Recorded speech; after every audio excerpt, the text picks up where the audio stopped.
Isinakay sa stretcher at duguan ang 16 anyos na lalaking estudyante na ito sa gilid ng Harrison Road sa Baguio City bandang alas 6 ng gabi kagabi, March 4. Ang lalaki sinaksak ng mga humabol sa kanyang mga menor de edad. Ang ginamit na patalim nakabaon pa sa biktima.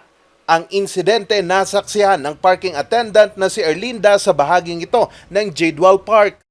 Napansin ko lang may tumakbo na sumisigaw ng tulong. Tapos nung nakarating sila dyan sa medyo gitna, yun, pinagsisisipan na yung bata. Anya, dito na rin sinaksak ang likurang bahagi ng biktima. Yung grupo ng biktima is hinabol sila ng grupo ng mga suspect. Actually, they started from Rizal Park hanggang sa nakarating sila dyan sa pinangyarihan ng insidente. 3 saksak sa likod ang tinamo ng biktima pero agad itong nadala sa pagamutan. Nahuli naman ang 2 suspect na parehong 15 anyos. Hindi pa masabi ng PNP ang naging motibo ng pananaksak.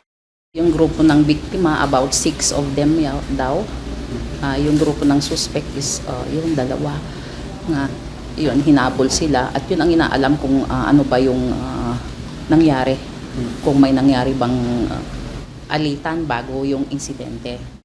Nasa maayos ng lagay ang biktima habang maharap naman sa reklamong frustrated murder ang 2.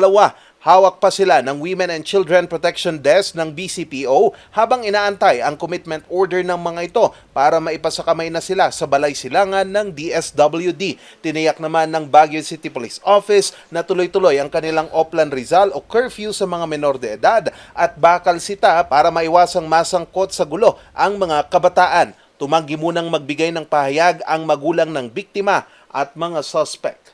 Charles Nicolimon, RNG News.